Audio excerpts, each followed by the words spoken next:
Jesus. Man, how y'all feeling, y'all? How y'all feeling? How y'all feeling, man? It's Monday, April 13th, 2020, 3 o'clock.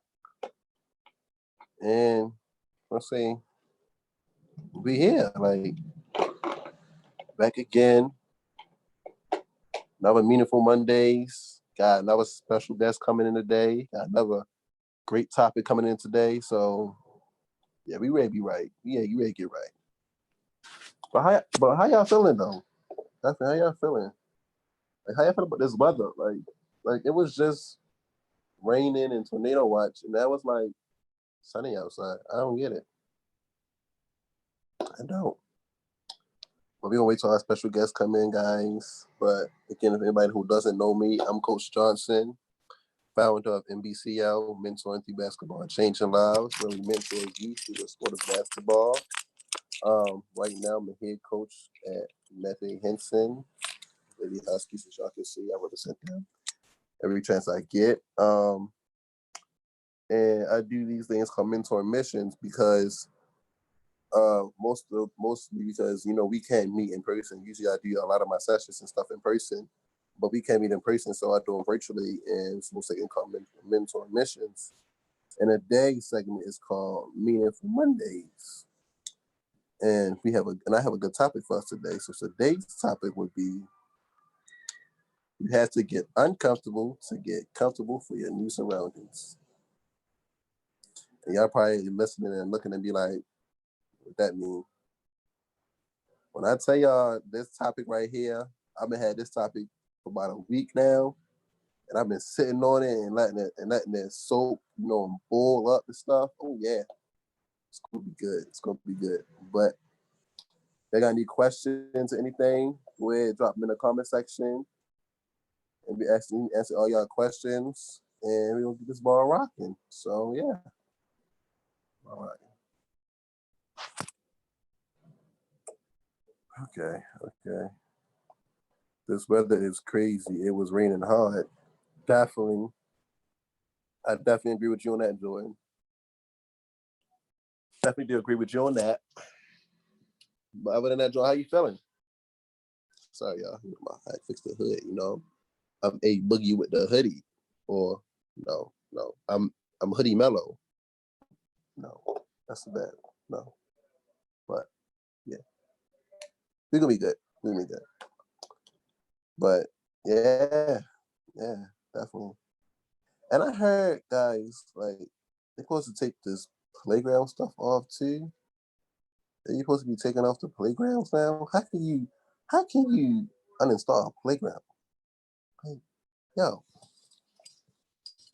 y'all don't know how to stay outside. Y'all know how to stay from outside. Excuse me, I saw a couple of y'all dropping y'all little Easter pics and stuff. I was like, well, where'd you go? Like, where'd you go? To the market? Around the block? Like, where did you go? Y'all sitting up there dropping y'all little Easter pics talking about, oh yeah, Easter this, Easter 2020, and some of y'all was in there dropping y'all self-quarantine pictures and quarantine Easter and all that, but some of y'all was literally outside getting dressed to like go where? To your porch? To McDonald's? Like, where did you go? So yeah, that's my thing. Like, where did you go? Hold up, guys. I'm trying to look at these comments. Bring, bring, bring.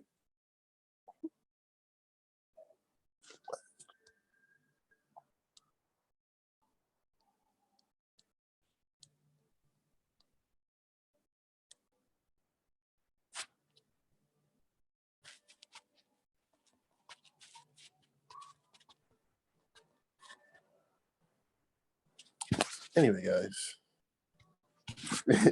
guys. But I'm gonna go ahead and get back on topic because it's topic. Guys, I'm sorry, y'all. I'm a little tired. I'm tired. My sleep schedule is deprived. Anyway, that's either here or there. But the topic today, like I said, is you have to get uncomfortable to get comfortable for your new surroundings.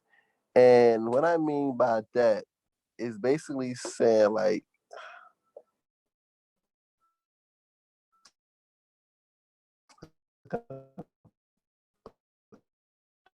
this.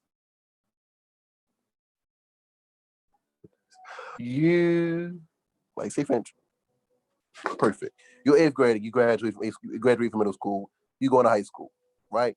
Now you're already comfortable with your eighth grade, seventh grade, sixth grade, your whole middle school. You know, you're already comfortable with your middle school friends. You're already comfortable with them, and you already know like how your school gonna act, what's gonna happen with this day, what's gonna happen this day and that day, and stuff like that. But then you graduate and you go to ninth grade, and you go to another school like Lake Clifton, Maryville, Poly, City, Dunbar, any school like that. And just the first day. And you like, man, it's like middle school. Forget it. You know, I'm gonna just go in and rock it out. And you just, you know, you comfortable. You thinking like, oh yeah, this ain't nothing. It's like eighth grade for real. I'm gonna just go in and rock it out for real. I'm gonna go in and just do that in the third. And you sit up there trying to make friends, and you sit up there and try to participate in new classes and this, that, and the third, and you just getting too comfortable. I don't think I'm explaining this right. Like the second bit, like the scenario I used was totally different from a school scenario, but a school scenario is a better scenario for me to use right now, if you know what I'm saying. But like you have to get uncomfortable to get comfortable for your new surroundings. Like, ooh, I really can't get in depth into my conversation until my special guests come on. Cause like when they come on, we gonna hit it, like we just gonna connect. Like get it like this. It's gonna be like this. I'm telling y'all, but like I'm trying to spare the time. Like, oh, I'm just trying to be helped. Like, what I'm trying to do. Like, I'm trying to like take it away, but not take it away from the special subject. Like, cause I mean, for me, when I was in eighth grade, and my first time, I was in eighth grade. I went to a school called Arundel in Cherry Hill, and it was cool. It was fun and dandy. I graduated, and then I went to Maryville, and y'all know Maryville was like the biggest school in Baltimore City. So imagine me coming from a little tiny old school in the ghetto at Arundel in Cherry Hill, going to a school in East Baltimore. Oh, there she go, y'all. Hey, y'all. How are you doing today? I'm doing good. How you doing today, Miss England? I can't complain. I'm doing well. Oh, well, that's good. I'm happy to see the sun came out during all this time. It's probably gonna be gone again in about an hour. We ain't gonna trust it. I ain't gonna trust it. Okay, so do you want me to start, or are you gonna ask me questions? Well, basically, the topic you can start because I was trying to like solve the time about it, but you can basically start, and I'm gonna pitch in with you. Okay, so I'm sorry, I'm trying to get my camera together. Okay, so when we talk about the topic about being uncomfortable, it's really a great topic because I think what people don't understand is that as we move in this world, when we are comfortable, we're not pushing ourselves to great potential. Mm-hmm. And what that means is that we are not pushing ourselves to be in greatness. We're just comfortable in that setting because it feels good. And what we mean by that feel good is like, hey, it's comfortable here. I know where I stand. I know what I know the feeling that comes with that. And I'm talking about the feelings by emotional. You know, the emotional feeling with being uncomfortable. When you get uncomfortable, that's when fear and anxiety sneaks in. And people understand that fear and anxiety sneaks in because it's designed to stop you from being who you are, but you have to break through that, right? And one thing about people that when we get, and it's just like a tea bag, when we get into the hot water, we don't know how hot it is and how long we can stay until we are uncomfortable, just like a tea bag, really. So what did that mean? So I'm going to walk outside. I'm sorry, because it's a little hot over here. So what do that mean? That means that sometimes we get inside the water and hot water, and as the tea bag, when it goes in, it's not hot. So it's just really calm and it just goes down. But when it get inside the water, it actually started boiling. And then the water boils and the tea bag becomes stronger. So that's just like us when we get uncomfortable. We get inside Okay. something and then the water gets hot and then we stand the hotness and the uncomfortableness. But when we leave, we get stronger because, as you know, a tea bag brings taste to your taste buds. And if you have a symptom, it heals the symptoms. But it doesn't do none of that unless it gets into hot water. So which means is that you have to, just like the tea bag, you have to get uncomfortable so you can experience the gift that's in you to explore it to the things that belongs to you. But if we don't get uncomfortable, you can't move forward, because if you're comfortable with just being where you're at, that means there's no more growth for you because you're scared. And then when you say, okay, I'm going to take out and I'm going to do this, and then you start explaining to people your vision, and people say, oh, no, you can't do that because you don't have this, or you can't do that because you don't have this degree. And then you start putting those fears and those doubts. But then you put in that, and that comes into your comfortability. So now you don't move because everything around you saying what you can't do. And you know, if you move forward, that you're going to be uncomfortable, and uncomfortable brings emotions that making you feel like you're not good enough. You shouldn't do it. You shouldn't do that. But you have to fight through that, just like the tea bag fights into that pot to making sure it brings out the flavor for its purpose. Does that make sense? You hit it. You right on the money right there. Okay. I just want to make sure we good. So when I tell my young people all the time, uncomfortable is a part of a place to grow. It's a time where you can learn who you are and understand, and you can learn the people around you, because sometimes people that are afraid of uncomfortability, they don't want you to get uncomfortable. Because sometimes when you become uncomfortable and you're moving past your friends, they already know they don't even fit your circle and alignment anyway. So they try to bring you back. Right? You know, they try to bring you back to where they are, because it's like, yo, where you going? Like, you belong here in the hood with us. You not doing that? You wasn't from that. That's not what we do. Oh, you talking different. You acting different. They do all of that because they saying, now you leaving me, shorty, where you going at?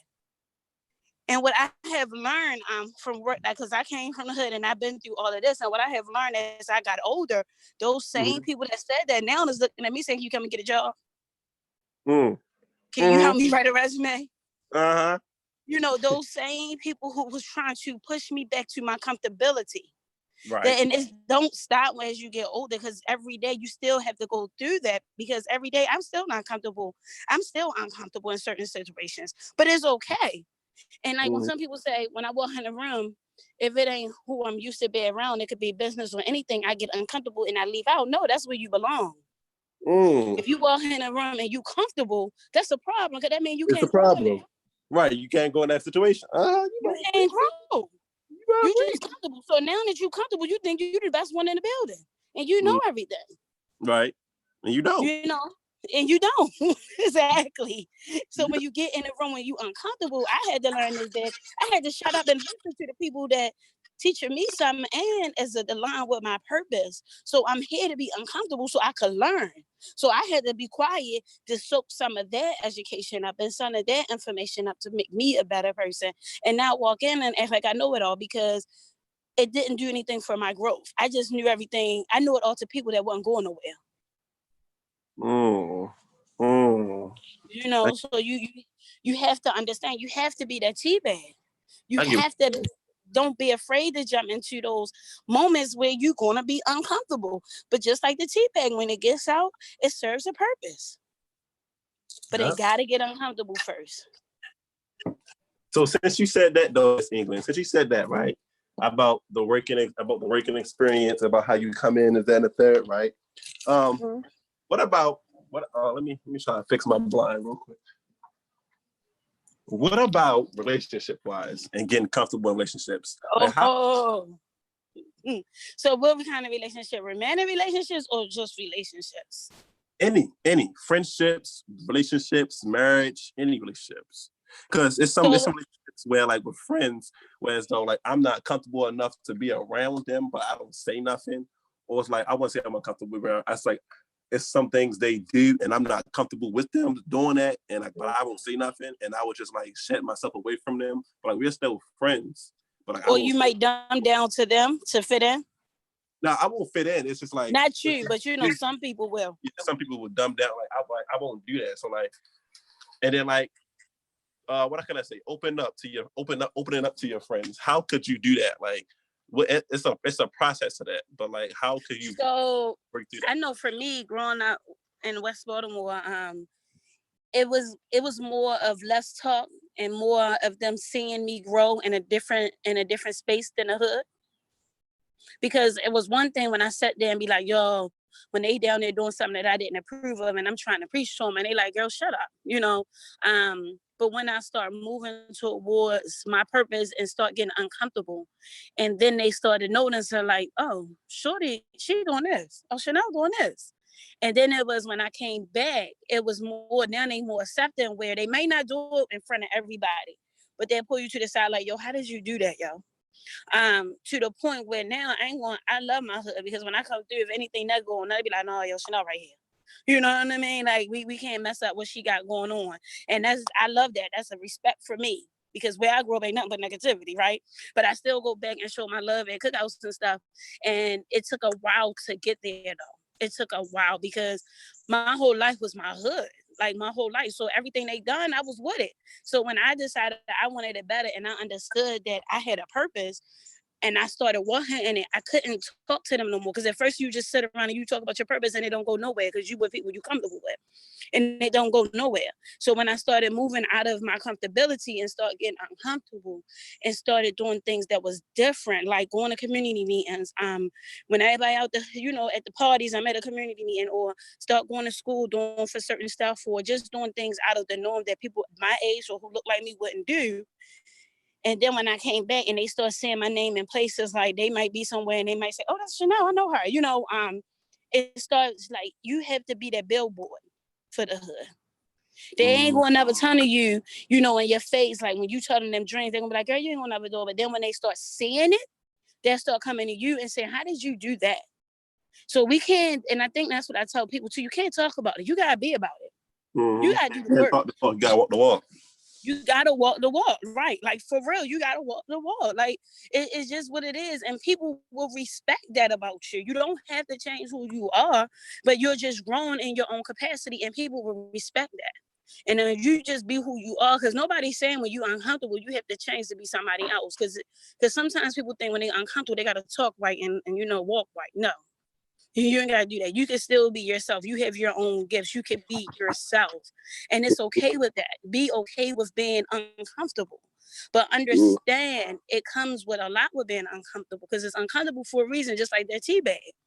When it gets in that hot water, it soaks up all of that. It soaks up all of that tea. When it gets in that hot water, the water get really hot. You know, it's just the same thing.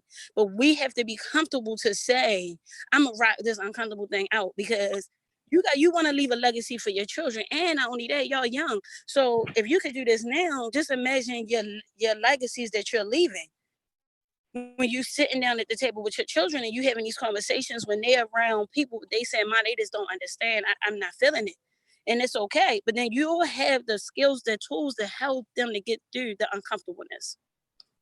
Did I answer your question? Yeah, you did. Okay. You did. I just wanted to make sure. You did. Actually, you did. So, another one. Okay, so like for people that's sitting there and that's uncomfortable with the situation, right? How can they like establish that they're uncomfortable with the situation and like finally like work on themselves to get comfortable with the situation? Sometimes being comfortable takes a long time.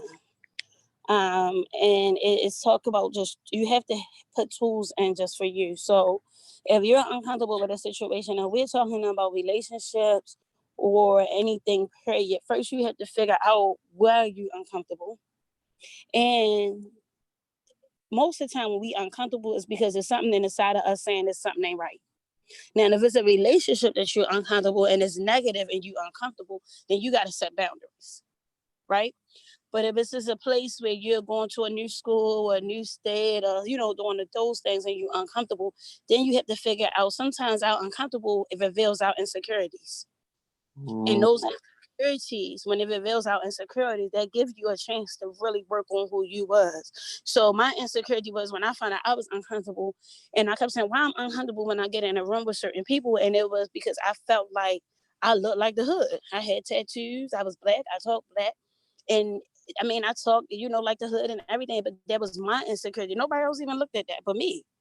And so when I had to realize my own insecurity, then I said, well, all right, okay, that's just who I am. I can't change who I am. All I can do is love me to be comfortable in my uncomfortableness. Do that make sense? Yeah. Okay, it's okay to be uncomfortable, but if I don't like the way that I talk, then I need to work on the way I talk. If I don't like the way I write, then I got to write the way I write. Because sometimes uncomfortable really shows your insecurities, and people don't understand that. So it's all about who you are.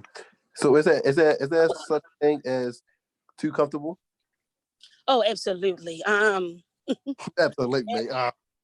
Absolutely. Absolutely. You could get, so when you talk about relationships, I find that when we find ourselves being too comfortable, when we feel like the person we're in a relationship, we know that we've got to one up on them, right? What we mean by that is they ain't gonna get past. Oh, I'm sorry, y'all. Hello, what happened? Oh, there we go. All right, because I don't know how to work this, so you gotta work with me.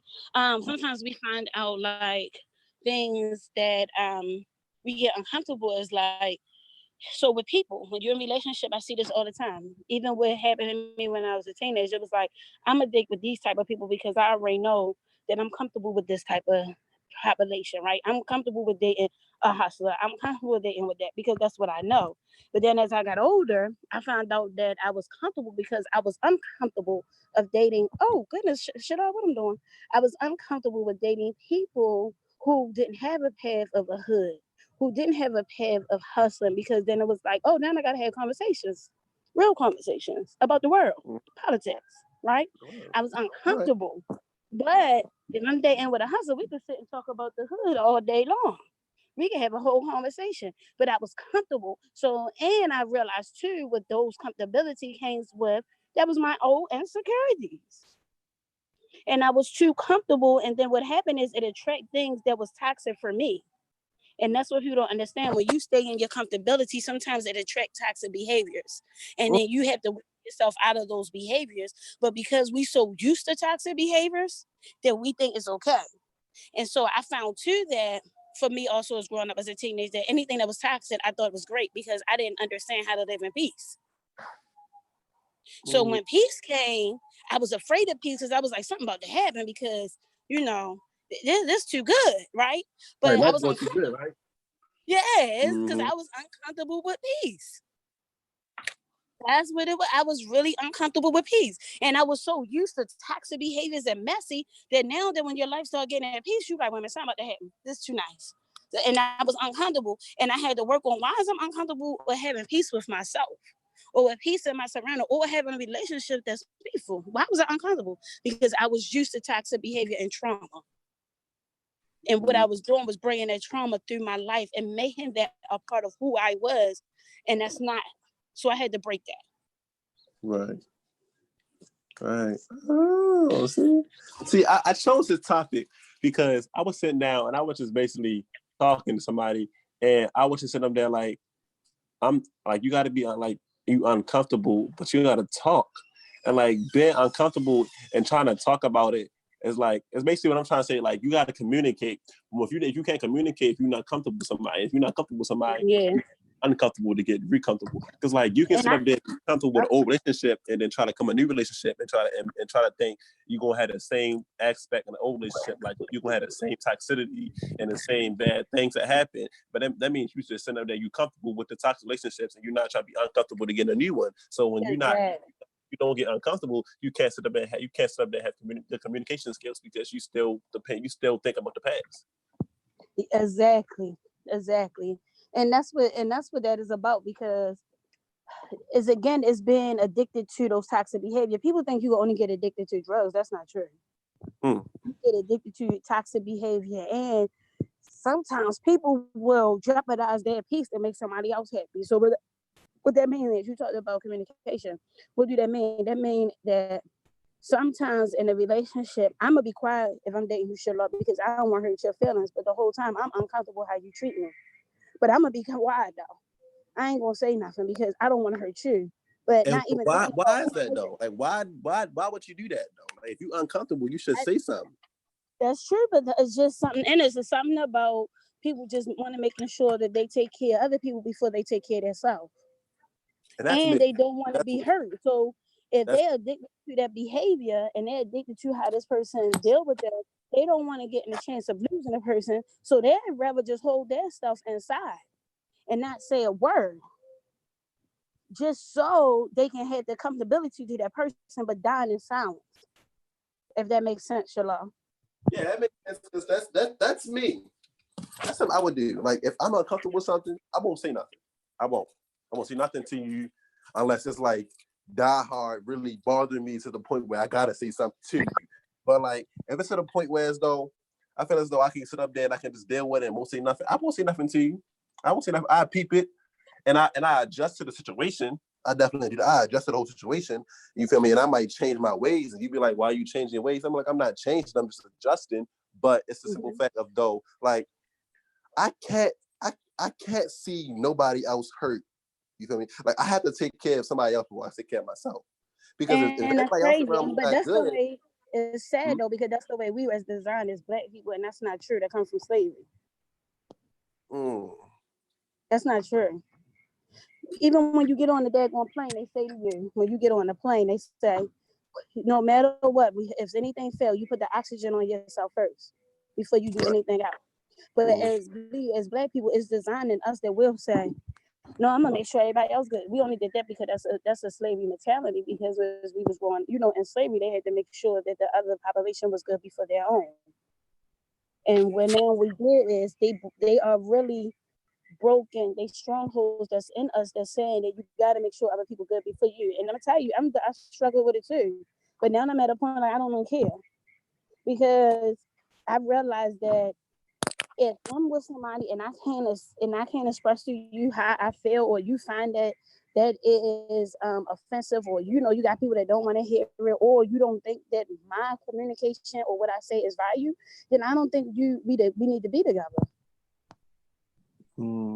Because if I gotta be quiet because I gotta sacrifice your relationship, or I'm scared that you're gonna say something, then what I'm telling myself that I treat you better than I treat myself. Well, people shouldn't do that though. Like people shouldn't do that. Yeah, people shouldn't do that, but people do it all the time.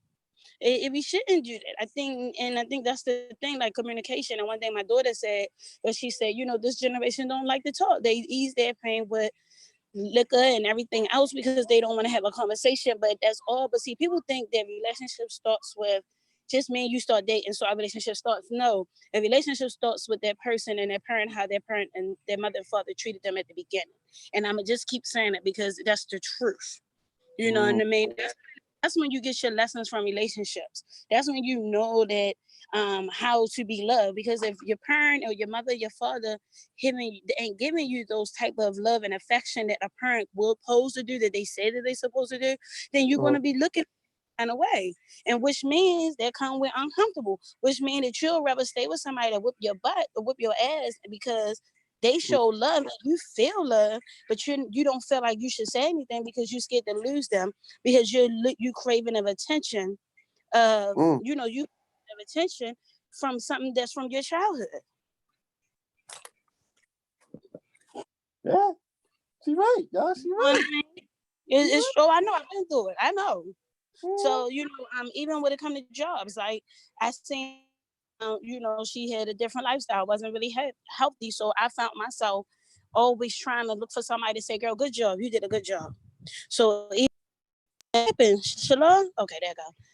Even, wait a minute, where's my thing? Okay, I'm back on Shalom. I just had to get myself together. Okay. Even with jobs, I find me doing the top, always trying to be the best and do that because I wanted to hear, girl, you doing a good job, when it all started from me just wanting to hear that from my mom, to say, you doing a good job and I'm proud of you. It was hard for me to do so much and not have your own parent to be like, I'm proud of you, you're doing great, but you hear from somebody else. And even though in the outside you feeling great, but in the inside you still craving that one thing from your parent to say, you know what, I'm proud of you doing that. So even when you with a mate and you're dealing with them and they might be doing everything in the world for you and not even doing anything toxic, and they don't do that one thing that you've been craving from your parent, you'll be like, I can't deal with them. They get on my nerves. But you don't even know why you can't deal with them. And then when it comes out, it's because they didn't say one thing. I'm proud of you, y'all. Because it all struggles down to what happens with that relationship is with the parent. So you saying, so let me, I know what you said, but I'm trying to clarify for the viewers that's watching this and then we'll watch. So what you saying is, basically, if you don't get that love and attention and affection from your parents at a younger age, you're gonna seek the love and attention from other relationships, even though it's good or bad, because you will never know the love, because you will never know because you got it from your parents. Exactly. And it may be different for other people. Like, and you be like, why are they showing off? And you could be, and I'm gonna be honest, being in education, I will see a kid that would be wonderful, like be amazing to me, because I treat kids. I mean, you breaking up. You breaking up. Hold up. All right, can you hear me now? Yeah, I can hear you. Because you broke up too for a minute. Okay. I work in education, so I've seen a lot of kids that they never disrespect me because I treat all children like they my own once I meet them. But they'll get around other people and they be terrible. Like, you be like, oh my gosh, why are they doing that? And they'll have everything in the world. Jewels, all that. And then when I break down and have a conversation, it's the smallest thing. So what they do, they go, when they deal with that, when it comes to their mother, they go through different females. And some women who don't have that attention from their daddy, they go through different men because they looking for that daddy. So when you get a man that, like, they say, oh, he overprotective and all that, y'all be like, why she like him? Because she never got it from her dad. Her dad was protective.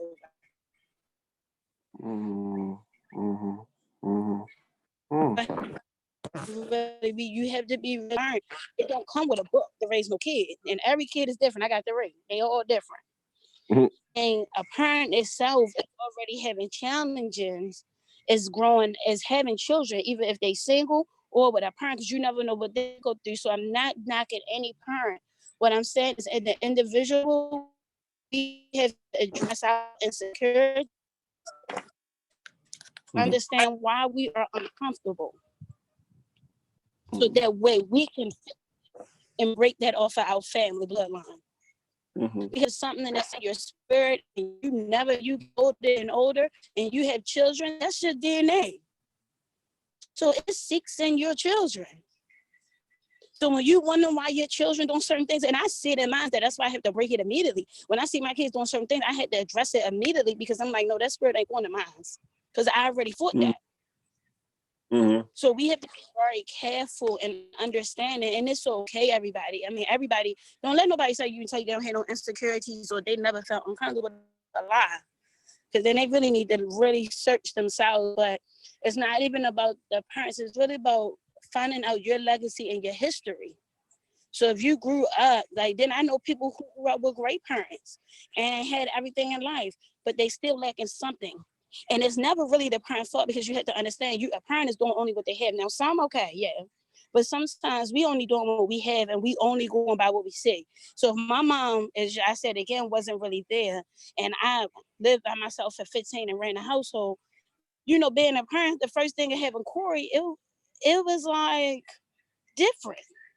I was a kid having a kid. Living out with, like, I had a man, and I had to learn things on my own. So the things that my daughter might go through, it's just that I just didn't never know at the time. So I don't want y'all to always like blame your parents. Just try to figure out what it is for you, because everybody's story is different. But just know everybody has a story, and it's for a reason. Yeah, and basically, it all ties in being uncomfortable. It does. and not knowing how to handle certain things, not knowing how to handle certain situations, you know. So like, do you believe comfortability comes with communication? It can be. It can be. I think some people feel like they have lack of communication, and it could become lack of education as well. I realize a lot of people feel like they can't communicate because they having issues with maybe reading or comprehending.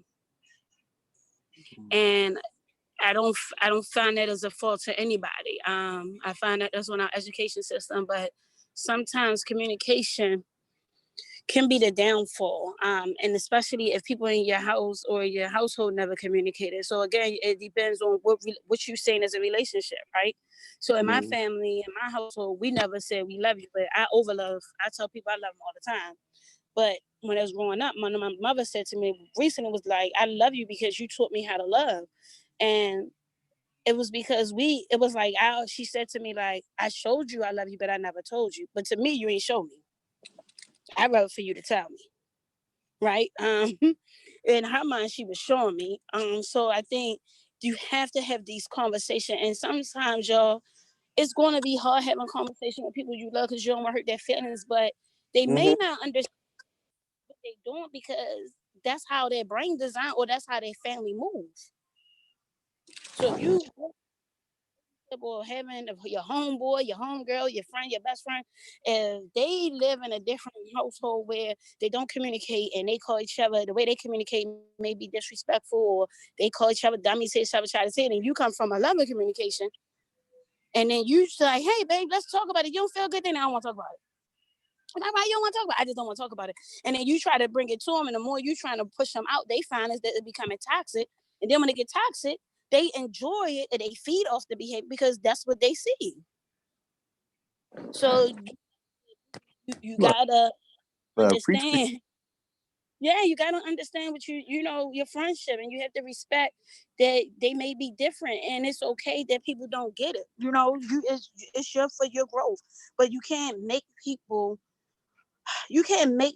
understand that uncomfortability. Like if they're comfortable with being in a household with dysfunction and you're not from that, or you came from a house from dysfunction and that's something that you don't want, and you can't push people to that. All I could do is, and I learned this the hard way, all I could do is show what it looks like to be at peace and have them come to me and say, there you go, that don't even bother you no more. Nope, I'm at peace. But I had to be comfortable again. I had to be uncomfortable with being comfortable with peace because I was used to dysfunction and mess. If it wasn't messy, I ain't had nothing to do with it. So now my dysfunction is mess. Thank God is entertainment. It's love and hip hop. Ain't none of that stuff going on in my household. Or I'm not a part of a mess. And it feels great, but it took me a while to get to peace because I was comfortable. I was comfortable with the toxic because that's all I knew. So you gotta, this is a really good topic because people are afraid to be uncomfortable because it shows your insecurity, it shows your pain, it shows your hurt, it shows your behavior, and sometimes it may be you be the person that's toxic. Because I found that out, some of it was me, and I will always say, "Oh no, this person did this and this person." No, it was me sometimes, and that was hard to face. That was really uncomfortable to face. Like, wow, this is me. Oh, okay, I need to work on that. But it's okay. It's all a part about growth. That's one thing about life. You always get a chance the next day to do better, to become better, and you always has a chance to forgive yourself and to making sure that you're not comfortable of being who you are. Because a lot of us wear masks when we outside and then come in the house, we crying behind the doors because we really afraid of who we are and who we going to be. And we just sit and cry because we lost. And we not having these conversations with each other as a community to say, like, what's up, Shalom? Why you look like that? Like, we not doing that. We just keeping it in. And all we doing is, let me go get a drink. Or let me smoke my little weed. Let me roll a blunt. And we not having these conversations. And then we're having is we creating addictive behaviors and only just to hide the pain. Get you a friend that you trust. Like, it's okay to be vulnerable sometimes. Let your friends know. Like, yo, I'm not feeling good. Like, this corona stuff, I'm hurt. And I had to realize it, like, when the tornado came, people was hitting my phone like, you good? And I was like, yeah. And I always tell people, like, faith over fear. but I'm comfortable. It's something in me with this corona that's going on that I'm so at peace that I see it, but then I see it. I don't know why I know why I'm at peace because I fought for this peace, but I see people panicking. And if I get like that, I have somebody I could call and be vulnerable with and be like, yo, this right here, I'm a little scared, yo. Because sometimes people just want to just you to hear their vulnerability. You ain't got to be judgmental. You ain't gonna be like, oh, you so scared kid. No, find you a friend like that you could really be yourself. That you could really be like, yo, I'm not feeling this. Like, I need some support, yo. Like, I don't know what to do. You gotta have somebody in your corner for that. But then when you have somebody in the corner like that, they be like, you too comfortable. That's not too comfortable because that's called growth for both of y'all. Because then you have a friendship that's gonna learn how to communicate and listen. It ain't about comfortable, because then you've really been uncomfortable because you're showing your vulnerability. You're showing that you're afraid of something, or you don't know how something might come out. That's not being too comfortable. The thing is being is talking to the right person that's gonna help you grow out of that uncomfortable. So if you're calling them and you're saying, listen, y'all, I'm not feeling this and I don't know how this is going to come out or this outcome, and the person is like, all right, let's figure this out. Or if you got somebody that's saying you just a scaredy cat and all that, yeah, then no, we don't need that. Right. You want somebody to help you grow out of that uncomfortable but it's okay to find somebody you could be like that with. That won't even judge you. You know, so we gotta figure it out, people, because at this point in time and where we are now, we gotta build a community of people, of folks that's going to push each other up during this time. Where if I say I need some toilet paper, I should be able to call somebody and be like, yo, how many toilet papers you got over there? And not let me get like 2 rolls. Yeah, you know, like real stuff. And they're gonna be like, oh, where your money at? Why you ain't got no toilet? There's somebody that ain't gonna judge you. But so we not gonna do that though. We're sitting here and not have no toilet paper and be scared not to tell somebody because we comfortable with just being, I'm gonna just mind my business. I don't nobody need to know my business. No, we're family. Like we gotta build that. We gotta build that in our community, and I think that's what I know years ago, even in the hood, I remember. And that's the difference that I said my kids. Some things about the hood that I don't like, but some things I really do appreciate when I was younger in the hood in the 80s and 90s was my kids don't have the fortune of living in a neighborhood where there was porches, right? I love being on the porch in my hood. You could come outside on the porch, you ain't have to wash your face or nothing. Joe, you know, you got your friend next door to be on the porch. We be out there chilling. You need some sugar. Hey, I need some sugar. All right, I got you. You know, it was that type of love. Yeah, you know, like, oh, yeah, even when it came down to the hustlers, like, they took care of the neighborhood. It was like, oh, look, yeah, they definitely did. Yeah, or Miss Maxine need her front done. All right, I got you. Sure, you got what? They used to take care of us like what? You got an A on your paper, or I got you. What you want?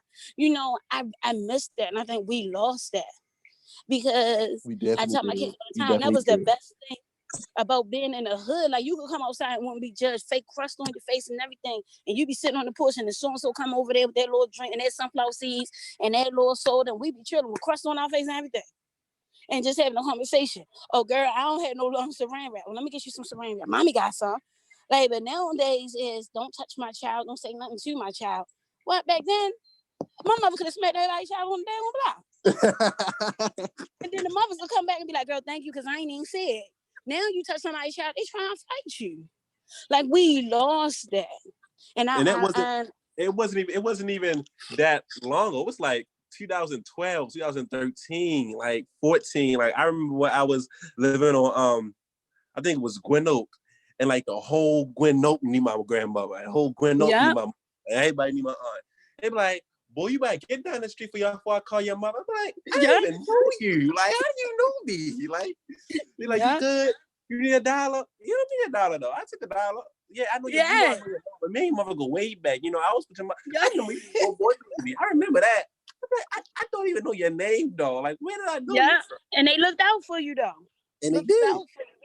And then when I go back on Pilot Grove and Ridge, I be looking and I see the same people that I know growing up in the same spot, and I just be looking like we done lost it.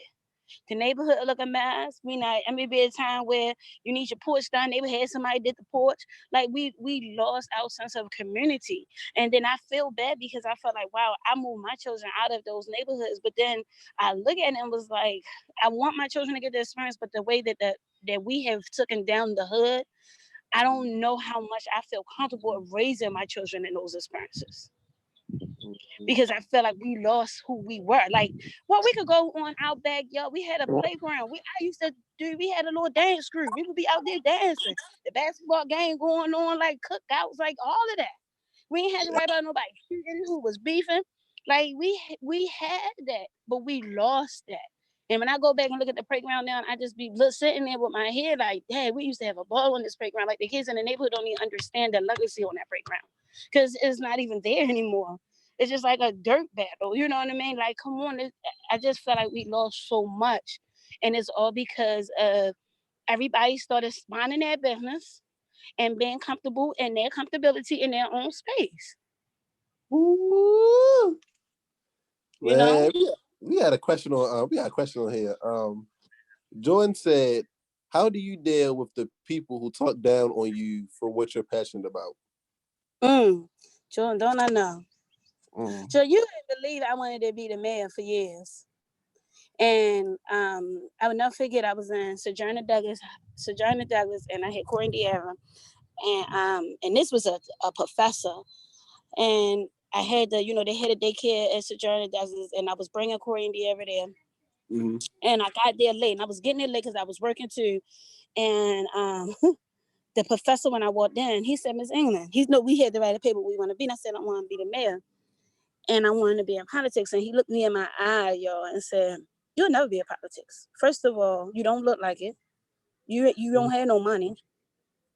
And you broke. Basically, and you're a single mother with 2 kids. Who you gonna politic? When I say he crushed me,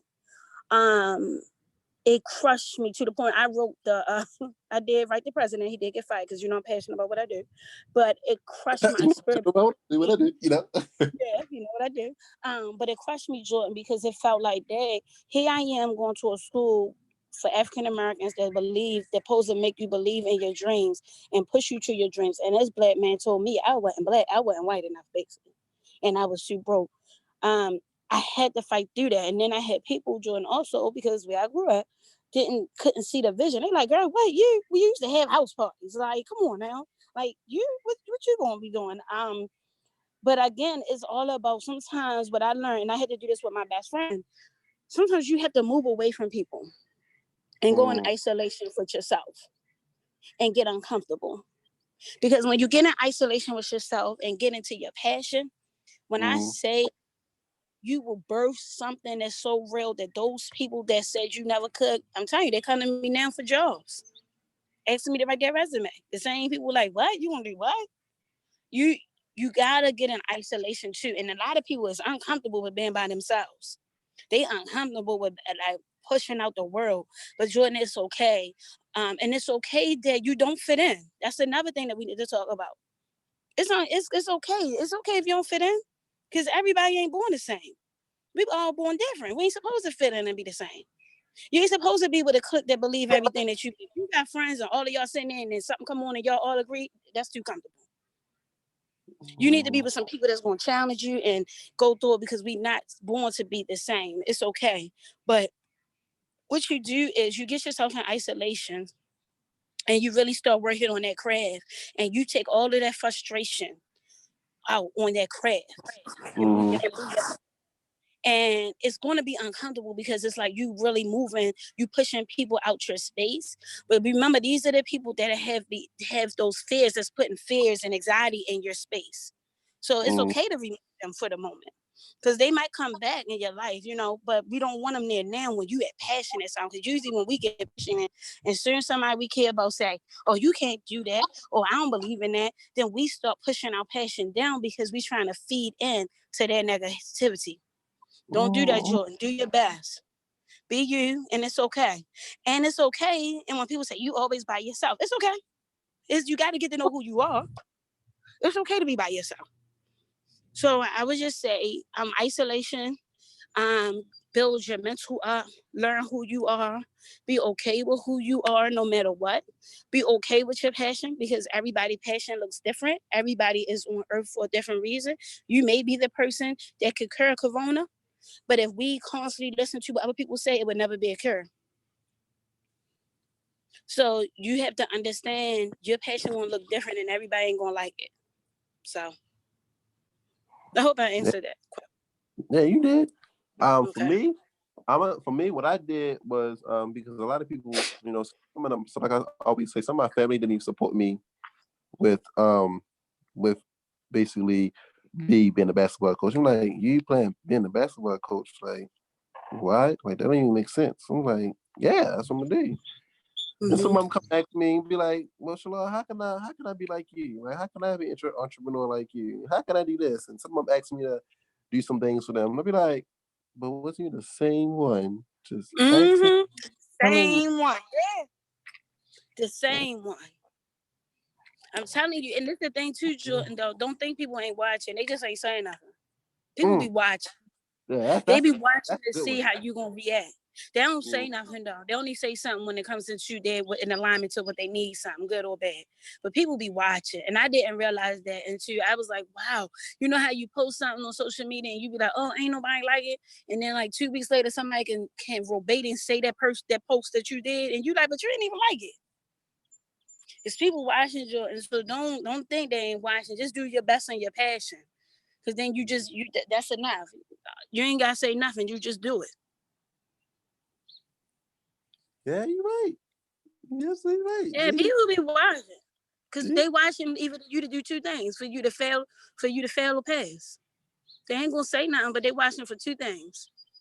Especially they ain't had no hope in you. And you're right. Let me tell you how you're so right, because but like you can ask Taylor about this one. I was sitting next to Taylor and it was like 1:00 in the morning, and I called one of my friends from middle school. And I was telling him, like, yeah, this and the third, you know, I've been doing good. I've been doing this little business stuff at the third. You know, I got me a little friend. I said the third. And they're like, yeah, no, Shalal, I've been watching you. I've been saying what you've been doing. She's like, I don't say nothing, but I watch. I just watch. She's like, I just observe you. I just observe what you do. And like, I'm like, how? How do you, what? And like, it's to the point where that girl knew everything about me. Like, she knew stuff that I didn't know about myself. And I'm like, how do you know this? She's like, I just watch you. Like, wow. You never know who watches. So, and then the thing about it is they might not even be your friends no more after they make those comments about your passion. That's the thing that get me. I see people that I thought was gonna be my friends forever that make comments of who I want to be, and then they had me question, because even at a young age, I always would be the person like, I could be in a room full of people from the hood and I can be a hood. And this was even from a teenager. Now I understand that was just my gift. But if in the same moment you push me in another room with business people, I switch up real fast. And I could talk the talk and I do that, that same thing. And my friends be like, oh, that's phony. You being phony.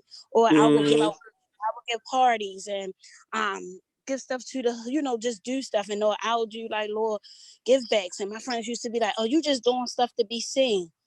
Not knowing the whole time, that's just who I was.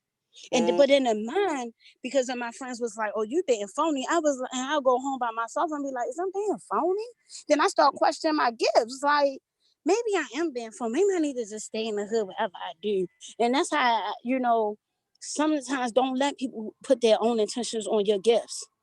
Because sometimes too, people put their own thing into your gift and use it, because then you start listening to certain people, and then don't let it be somebody that you really look up to and rock with, and the whole time they just got toxic behavior, but you ain't figured it out yet, and they're telling you certain things to push your gift down, and then you questioning yourself like, oh, what, I was phony? Oh, I only did that to be saying no, that was just who I was. I filled my own bucket when I do stuff for other people, when I talk to people about their product. That fills my bucket. It don't have nothing to do with anything. I do so much that people don't even know, that I tell people, don't even tell nobody that I did this for you, because it's something for me inside my spirit. So that's another thing too. I had to learn, like, don't let everybody else put their own behaviors and attitudes on your gifts. It's okay. It's okay to not let that stuff soak into your spirit, because it do allow us to feel uncomfortable of our gifts as well, and which is a good thing. But sometimes I don't want people to think that you're not good enough either, because you are. Man, I want to thank you for coming on here and dropping those jewels for us today, because definitely dropped some jewels. Say it again. Thank you. I need to go back and see it or share it. Can I? It's like a YouTube link. Yeah, it's on YouTube. It's under. Just go look up Mentoring Through Basketball and Change Your Lives. Can you send me the link for Yeah, this one? I'm gonna see the link. All right, I love y'all. I would love to come back. Shalom, you doing amazing. You know I'm always proud of you. Thank you, You Miss doing Amy. good, man. Thank you. Really keep it up and keep dropping these jewels for these babies. And anything I do, I got you. Thank you, Miss Amy. All right, See love y'all. you. Y'all have All right, y'all. See y'all.